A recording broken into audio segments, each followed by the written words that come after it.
Hello everyone, कैसे हैं आप सब। होपफुली आप सब बहुत अच्छे होंगे। Welcome back to our YouTube channel knowledge warehouse. This is Charu Agarwal, by profession chartered accountant.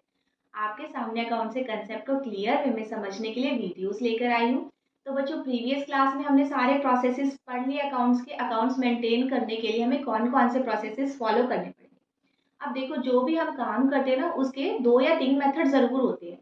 ऐसे ही अकाउंट्स को मेंटेन करने के लिए ना मेथड्स गिवन है।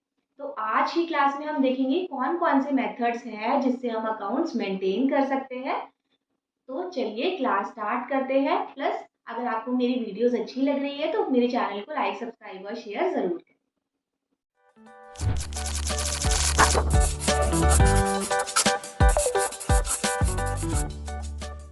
जैसे आपने मेरी अकाउंटिंग टर्मिनोलॉजी वाली क्लास देखी हो, उसमें मैंने आपको बता रखा है कि क्रेडिट का क्या मतलब बता रखा है कि उधार पर हम कुछ उधार में खरीद रहे हैं या फिर बेच रहे हैं। क्रेडिट का क्या मतलब होता है।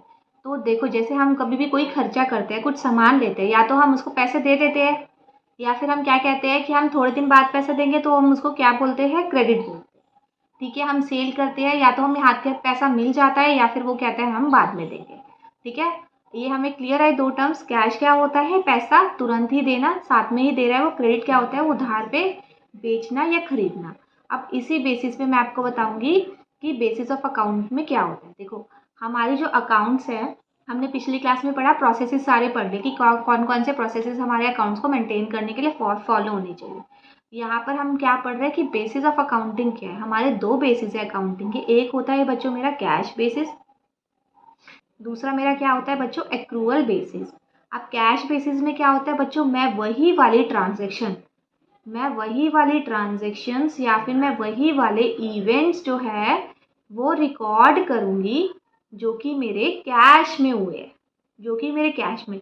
मतलब अगर मैंने कुछ उधार पे खरीदा या बेचा, उसको मैं इस वाले मेथड में, कैश बेसिस वाले मेथड में रिकॉर्ड नहीं करूँगी अकाउंट्स बनाते हुए।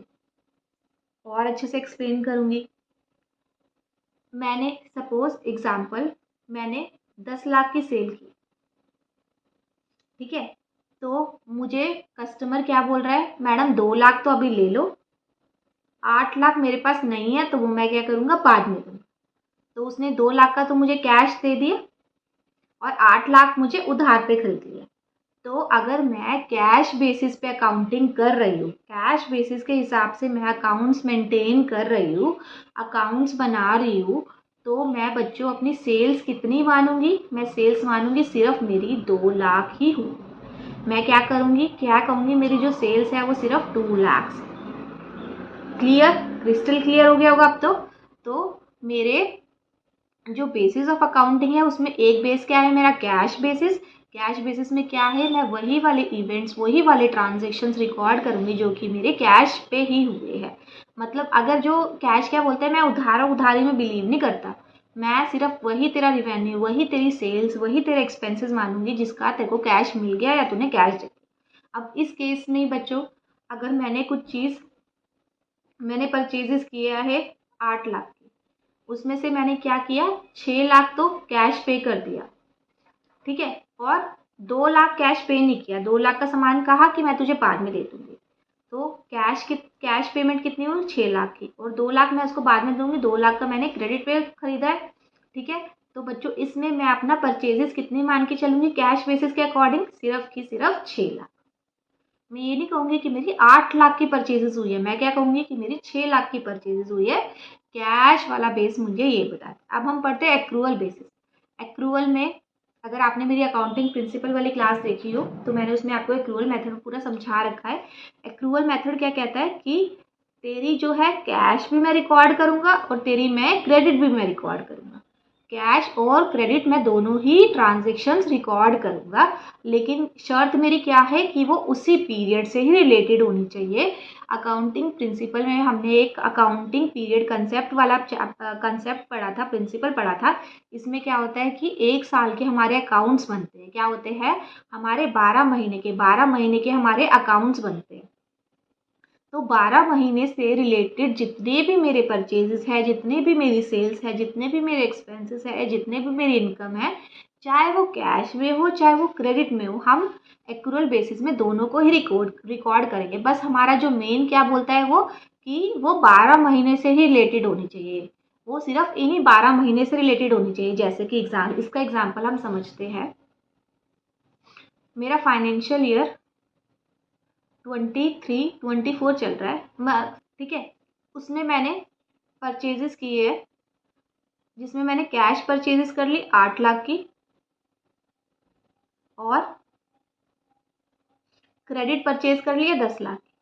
तो बच्चों बताओ, मुझे कमेंट बॉक्स में बताना कि एक्रूअल मेथड के हिसाब से मैं उसको परचेजेस में कितना लूँ। जल्दी जल्दी कमेंट बॉक्स में बताना मुझे। तो हम एक्रूअल मेथड के हिसाब से कितने की परचेजेस कंसिडर करेंगे? मैं कंसिडर करूंगी कि मेरी 18 लाख की परचेजेस हुई है। क्रेडिट परचेजेस मेरी कितनी है? 10 लाख की। और कैश परचेज मेरी कितनी है? 8 लाख की। तो मेरी जो टोटल परचेजेस है वो कितनी हुई है बच्चों? 18 लाख रुपए। और अगर मुझे कैश बेसिस से बनाना होता है इस केस में मुझे कैश बेसिस से बनाना होता है, तो मैं परचेजेस कितनी कंसिडर करती? सिर्फ 8 लाख की। अब देखो, एक और छोटा सा एग्जांपल मैं देती हूँ। अगर सपोज आपने रेंट पे किया, आपका जो ईयर है, अकाउंटिंग ईयर है, मैंने क्या कहा था? 12 महीने से ही आपको कंसिडर करना है। तो 1 अप्रैल 2003 से लेकर 31 मार्च 2024 तक आपका ईयर है 12 महीने का। ठीक है, आपको क्या करना है? अकाउंटिंग इन 12 महीने की करनी है। आपने रेंट पे किया 1,20,000 रुपये। 1,20,000 रुपये रेंट पे किया, और आप उसको कह रहे हो कि आपने किया है ये जून 23 से लेकर जून मई 24 तक। समझ गए आप? मतलब आपने क्या किया? जून का दिया, जुलाई, अगस्त, सितंबर, अक्टूबर, नवंबर, दिसंबर, जैन, फेब, मार्च, अप्रैल, मई, 12 महीने का आपने रेंट पे किया। अब देखो, हमें क्या बनाना है? इस साल का अपना अकाउंट्स बनाने हैं। हमें क्या बनाना है? इस साल के अपने अकाउंट्स बनाने हैं। तो इस साल के अकाउंट्स में इसी साल के इसी 12 महीने के खर्चे आने चाहिए। अगर इसके आगे, अगर इससे पहले वाले महीने के उसने खर्चे दिए तो भी हम बुक्स में नहीं डालेंगे। अगर इस पीरियड से बाहर निकलने वाले भी उसने कोई खर्चे किए तब भी हम इस पीरियड में नहीं डालेंगे।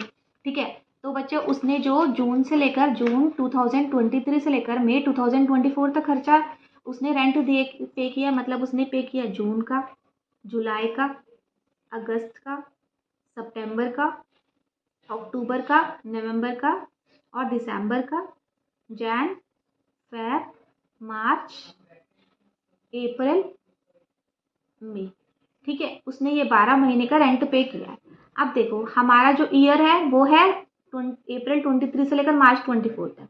तो ये वाला भी हमारा खर्चा इस ईयर में डलता है, इस ईयर के अंदर ही आता है।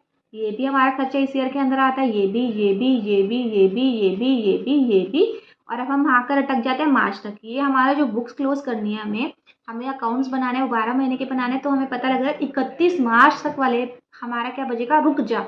31 मार्च सुन के ही हमें क्या बोलेगा? एक बार स्टॉप हो जाए, स्टॉप स्टॉप स्टॉप। मतलब कि जो अप्रैल और मई है वो क्या है? नेक्स्ट ईयर है। वो क्या है? नेक्स्ट ईयर है, वो नेक्स्ट ईयर में इंक्लूड होंगे। तो जो अप्रैल और मई के खर्चे हैं वो क्या है? नेक्स्ट ईयर से रिलेटेड खर्चे हैं। जैसे कि अगर आपने मेरी क्लासेस देखी हो, मैंने आपको बहुत अच्छे से एक्सप्लेन किया हुआ है। जो भी हमारी सारी टर्म्स है, आउटस्टैंडिंग वाली, प्रीपेड वाली, एक्रूड इनकम वाली और इनकम रिसीव्ड इन एडवांस वाली। ठीक है, तो जो अप्रैल और मई का मैंने जो एक्सपेंसेस पे किए बच्चों, वो किस में आएंगे? प्रीपेड। मैंने उसको पहले ही दे दिए। जबकि इसकी सर्विसेज जो है वो मैं कब लूँगी? अप्रैल और मई में लूँगी। ठीक है, वो नेक्स्ट ईयर में आता है वो अप्रैल और मई। उसकी सर्विस मैं लूँगी बाद में लूँगी उसकी सर्विस में। और मैंने क्या किया? इसी साल में पे कर दिए। तो एक्रूअल वाला कंसेप्ट क्या बोल रहा है कि मैं जो खर्चे या फिर इनकम सिर्फ इसी पीरियड के अंदर आते होंगे वही कंसिडर करूंगा। जो बाद वाले जो खर्चे हैं, जो नेक्स्ट पीरियड के हैं, वो मैं कंसिडर नहीं करूंगा। अब देखो, ये हमने अपना एक एग्जाम्पल लिया था। तो इस एग्जाम्पल में हम दोनों मेथड से सॉल्व करते हैं। कैश बेसिस के हिसाब से अगर मैं अपना एक्सपेंडिचर रेंट का लेती हूँ, तो हमने बच्चों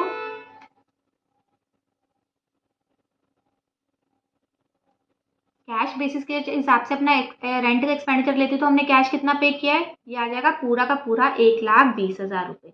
अगर मैं कैश बेसिस से अकाउंटिंग बना रही हूँ तो, अगर मैं कैश बेसिस से अकाउंटिंग नहीं बना रही, अगर मैं एक्रूवल बेसिस से अकाउंटिंग बना रही हूँ, अगर मैं अपनी एक्रूवल बेसिस से अकाउंटिंग बना रही हूँ तो बच्चों मेरा एक्सपेंस कैसे आएगा, मेरा एक्सपेंस सिर्फ वही आएगा जो कि इस पीरियड से रिलेटेड है, जो कि 12 महीने से रिलेटेड है। तो 12 महीने से बेटा हमने कितना टोटल पे किया, 1,20,000 रुपये। लेकिन 2 महीने का रेंट जो है, अप्रैल और मई का रेंट जो है वो किससे रिलेट करता है, नेक्स्ट ईयर से रिलेट करता है। तो एक्रूवल मेरे को क्या बोलता है कि मैं वही वाले एक्सपेंसेस अपनी बुक्स में रिकॉर्ड करूँगा जो मेरे इस ईयर से ही रिलेटेड हो, जो मेरे इस बार से रिलेटेड हो। तो अगर मैं देखूँ तो 1,20,000 जो है वो, अगर मैं थोड़ा मैथमेटिक्स यूज़ करूँ, 1,20,000 बच्चों 12 महीने के हैं, ठीक है। तो 10 महीने के कितने हुए, 10,000 रुपये। मैंने क्या किया, 1,20,000 को डिवाइडेड बाय 12 कर दिया, तो एक महीने का मेरे को निकल गया, एक महीने का जो मेरा रेंट है वो कितना है बच्चों, 10,000 रुपये। क्लियर, एक महीने का रेंट मेरा 10,000 रुपये है। तो हाँ, उसने क्या किया है, उसने 2 महीने का रेंट एडवांस में दिया है, नेक्स्ट ईयर से रिलेटेड था। तो 10,000 इंटू 2 करती हूँ तो मेरा कितना आता है बच्चों, 20,000 रुपये। तो मैं क्या करूँगी, 20,000 रुपये इसमें से माइनस कर लूँगी। तो मैं अगर एक्रूवल बेसिस पे अकाउंटिंग कर रही हूँ तो मैं क्या करूँगी, 1,00,000 भी सिर्फ एक्सपेंसेस को कंसिडर करूँ। कैश बेसिस पे मेरा एक्सपेंडिचर कितना आएगा, 1,20,000, और एक्रूवल बेसिस पे मेरा एक्सपेंडिचर कितना आएगा, 1,00,000। क्लियर, समझ आया दोनों में डिफरेंस। अब हम क्या करेंगे, अब हम करते हैं जो भी मेरे सारे ट्रांजेक्शन्स हो सकती है इसके अंदर, वो सारी की सारी हम डिस्कस करते हैं। सबसे पहले तो बच्चों मेरा क्या आता है, आउटस्टैंडिंग एक्सपेंडिचर। आउटस्टैंडिंग एक्सपेंडिचर मतलब, इसका मतलब क्या होता है कि मैंने इसकी सर्विसेज तो ले ली है, मैंने प्रोडक्ट्स तो खरीद लिया है, मतलब मैंने परचेज तो कर ली है, मैंने एक्सपेंसेस तो कर लिया, लेकिन मैंने अभी तक उसको पेमेंट नहीं की। मतलब बच्चों ये मेरी क्या है, लायबिलिटी है। मैंने उसके रिलेटेड सर्विसेज या गुड्स तो अवेल कर लिया, लेकिन मैंने पेमेंट नहीं किया। ठीक है, मैंने क्या किया, पेमेंट नहीं किया। तो बच्चों कैश बेसिस में क्या होता है, एग्जाम्पल, इसका एक एग्जाम्पल देके आपको समझाती हूँ कि मैंने सैलरी देनी थी, मेरी जो आउटस्टैंडिंग सैलरी है वो है 10,000 रुपये। मतलब आउटस्टैंडिंग सैलरी का क्या मतलब है बच्चों, कि इसी साल से रिलेटेड वो सैलरी थी, इसी पीरियड से रिलेटेड वो सैलरी थी, लेकिन उसने अभी दी नहीं है, उसने नेक्स्ट ईयर में जाके दी है। तो कैश बेसिस में हम कंसिडर करेंगे इस एक्सपेंसेस को। कैश बेसिस क्या कहता है कि जो आपने पैसे जिससे रिलेटेड ना दिए ना लिए, उसको मैं नहीं लूँगा अपनी बुक्स में। तो जो आउटस्टैंडिंग एक्सपेंसेस है, जो आउटस्टैंडिंग सैलरी है, उससे कैश से रिलेटेड कोई ट्रांजेक्शन ही नहीं हुई, ना उसने पैसे दिए ना उसने पैसे लिए। ठीक है, तो हम क्या करेंगे, उसको कंसिडर नहीं करेंगे। तो कैश बेसिस में देखो, खुद समझो, हम कैश बेसिस क्या है, हमने क्या किया, कैश बेसिस में मैं कह रही हूँ कि जितने भी सारी कैश से रिलेटेड ही ट्रांजेक्शन है, हम सिर्फ उसी को ही कंसिडर कर रहे हैं। हम क्या कर रहे हैं, सिर्फ उसी को ही कंसिडर कर रहे हैं, कैश वाली ही ट्रांजेक्शन को। तो आउटस्टैंडिंग एक्सपेंसेस क्या होता है, आउटस्टैंडिंग एक्सपेंस ये होता है कि हमने उसके अगेंस्ट सर्विसेज तो ले लिया, प्रोडक्ट तो ले लिया, एक्सपेंसेस इनकर्ड तो हो गया, लेकिन मैंने अभी तक पेमेंट नहीं। तो कैश बेसिस कहता है कि जितने भी आउटस्टैंडिंग एक्सपेंसेस है, जितने भी आउटस्टैंडिंग एक्सपेंसेस है, उसको मैं अपनी बुक्स में नहीं लूँगा। और अक्रूवल बेसिस ऑफ अकाउंटिंग क्या बोलता है, जो भी आउटस्टैंडिंग एक्सपेंस है वो तो मुझे लेने ही पड़ेंगे, क्योंकि वो इसी ईयर से रिलेटेड है, तभी तो वो आउटस्टैंडिंग बने हैं। क्लियर, देखो ये जो चीज़ें हैं ना, ये आपका फाइनेंशियल स्टेटमेंट जब आप चैप्टर पढ़ोगे ना, उसमें बहुत अच्छे से क्लियर होने वाली है। अभी थोड़े हमें कंसेप्ट अपने पक्के करने हैं, तो कंफ्यूज ज़्यादा होने की ज़रूरत नहीं है। जो जो चीज़ें मैं बता रही हूँ उसको बस क्लैरिटी से सुनते रहो। नहीं समझ आ रही तो वीडियो को फिर से रिवाइंड करके देख लो, आपको पूरा का पूरा 100% क्लियर होगी। अगर फिर भी थोड़े से डाउट्स आपके अनसॉल्व रह जाते हैं तो आप मुझे मेल भी कर सकते हैं, कमेंट बॉक्स में भी डाल सकते हैं, मैं आपकी ज़रूर 100% क्वेरी रिजॉल्व करूँगी। प्लस अगर अभी तक आपने मेरा चैनल सब्सक्राइब नहीं किया तो सब्सक्राइब ज़रूर कर लें, जिससे आपको अपकमिंग वीडियोज़ की नोटिफिकेशन मिलती है। तो यहाँ पर ये मेरा हो गया आउटस्टैंडिंग वाला कंसेप्ट। उसके बाद बच्चों मेरा क्या आता है, प्रीपेड। तो उसके बाद मेरा क्या आता है प्रीपेड। प्रीपेड क्या कहता है कि एक्सपेंसेस इनकर्ड नहीं हुए लेकिन मैंने पहले उसको पैसे दे दिए, मैंने पहले ही पैसे पेमेंट कर दी, प्री पेमेंट कर दी। पेड से पहले ही प्री लगा देते हैं तो पहले ही पेमेंट होगी। जैसे मैं किसी को पहले ही एडवांस में पैसे दे आई, मेरे को किसी से ट्यूशन पढ़नी है अप्रैल में और मैं उसको मार्च में ही पैसे दे आई, तो कैश बेसिस क्या बोलता है कि मैं इसको रिकॉर्ड करूँगा, और एक्रूवल बेसिस क्या बोलता है मैं इसको रिकॉर्ड नहीं करूँगा। एग्जाम्पल देखो, हम बुक्स बना रहे हैं अप्रैल 23 और मार्च 24 की बुक्स बन रही है। मार्च में मैंने क्या किया, मार्च 24 में मैंने रेंट पे कर दिया जो कि किससे रिलेटेड था, अप्रैल से रिलेटेड था, अप्रैल 24 से रिलेटेड। ठीक है, मेरे को इसके अगेंस्ट सर्विसेज कब मिलेगी बच्चों, मैं कब रहूँगी, अप्रैल 24 में रहूँगी, लेकिन मैंने क्या किया, रेंट अभी पे कर दिया, मैंने क्या किया, रेंट अभी पे कर दिया।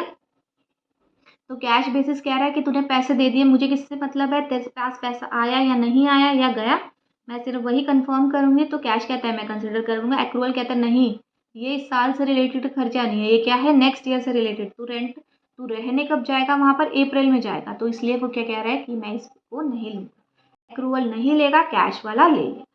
ठीक है, नेक्स्ट बच्चों मेरा क्या है, एक्रूड इनकम। एक्रूड इनकम क्या होती है कि मैंने इनकम कमा तो ली, मैंने इनकम अर्न तो कर ली, बट मैंने अभी तक रिसीव नहीं की। मैंने इनकम अर्न कर ली, कमा ली, जैसे कि मेरा अप्रैल का चल रहा है 23, मार्च 24 का ईयर चल रहा है।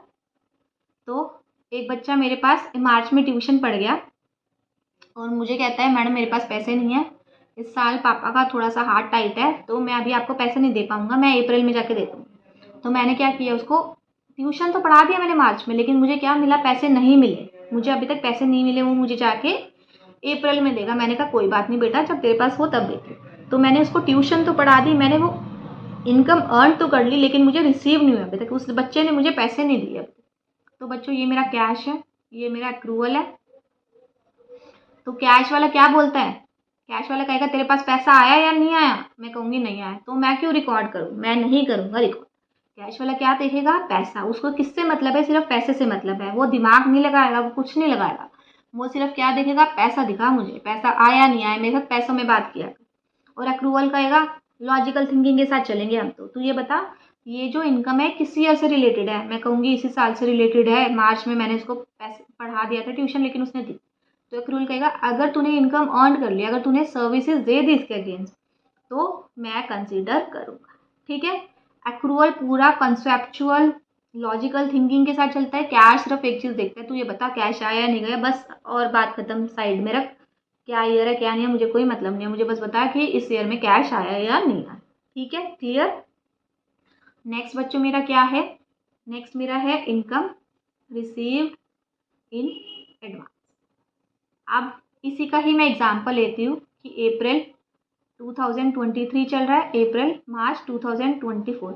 ये तो समझ गए होंगे बच्चों आप, इनकम रिसीव इन एडवांस मतलब मुझे इनकम पहले ही मिल गई, मतलब कि वो कह रहा है कि मैडम मैं ना अगले साल भी आपसे ट्यूशन पढ़ूंगा अप्रैल में, आप ऐसा करो मार्च के भी पैसे ले लो अप्रैल के। मैंने बोला नहीं नहीं, मैं नहीं अप्रैल के पैसे ले रही, वापस ले जाओ, मुझे अप्रैल में जाके दो। कहता है मैम प्लीज़ अब मैं ले आया, आप रख लो। तो उसने क्या किया, मुझे अप्रैल के पैसे भी उसने आकर मार्च में दे दिए, मतलब मैंने उसको सर्विसेज दी नहीं है अभी तक, मैंने उसको ट्यूशन पढ़ाया नहीं है अभी तक, मैं कब पढ़ाऊंगी, अप्रैल में जाके, और लेकिन उसने मुझे पैसे अभी दे दिए, उसने मुझे फीस मार्च में ही दे दी। अब देखो कैश बेसिस क्या बोलता है, कैश बेसिस कहता है तेरे को पैसे मिले या नहीं मिले, मैं कहती हूँ हाँ मिल गए, बस बात खत्म, मैं रिकॉर्ड कर लूँगा।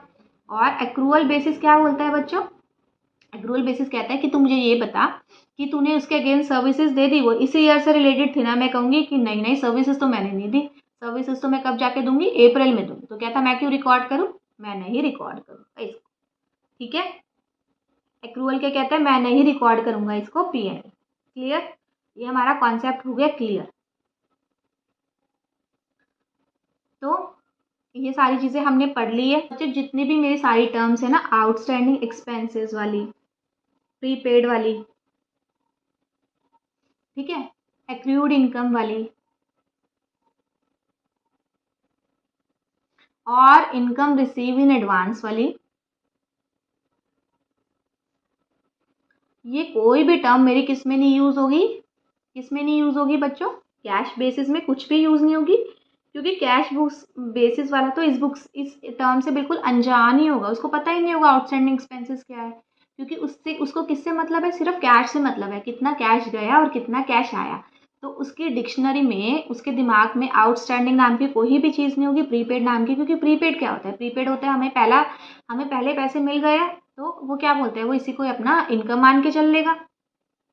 वो इस अगर प्रीपेड एक्सपेंसेस होंगे तो वो इसे ही अपना एक्सपेंसेस मान के चलेगा इसी बार का, और अगर इनकम रिसीव इन एडवांस होगी तो वो इसी बार की अपना इनकम मान के चलेगा। तो कैश बेसिस बिल्कुल भी लॉजिकली काम नहीं करता, बिल्कुल इलॉजिकल है।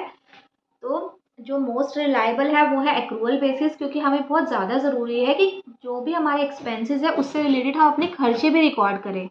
कभी कभार क्या होता है कि हमने इस साल सारे एक्सपेंसेस कर लिए और नेक्स्ट ईयर हम उससे रिलेटेड अपनी सेल कर रहे हैं, तो क्या होगा, वो हमेशा हमें मिसमैच वाला फंडा रहेगा ही नहीं, क्योंकि इस साल में तो मैं क्या करूँगी, मेरे सारे एक्सपेंसेस आ रहे हैं, और क्योंकि मैंने जो भी अपनी सेल की है उस एक्सपेंस से रिलेटेड वो मैंने क्या किया, अगले साल किया है। ठीक है, समझ रहे हो आप मेरी बात। तो इस साल मुझे क्या दिखेगा, सारे खर्चे ही खर्चे, और नेक्स्ट ईयर मुझे क्या लगेगा, सारी मेरी इनकम ही इनकम है। तो कैश बेसिस में कभी भी मेरा मैचिंग कंसेप्ट काम नहीं करता, रिलायबल भी नहीं है। तो बहुत सिंपल सा है कैश बेसिस। एक्रूअल में थोड़ा आपको आपकी टेक्निकल नॉलेज यूज़ होती है। बाकी मिलते हैं नेक्स्ट क्लास में। अगर आपको मेरी वीडियोस अच्छी लग रही है तो आप मेरे चैनल को लाइक, सब्सक्राइब और शेयर ज़रूर करें। और कोई क्वेरी है जो आपके अनसॉल्व रह जाती है वो भी आप मुझे कमेंट बॉक्स में डाल सकते हैं या फिर मेल कर सकते हैं। मैं डेफिनेटली आपकी क्वेरी रिजॉल्व करूँगी। Thank you.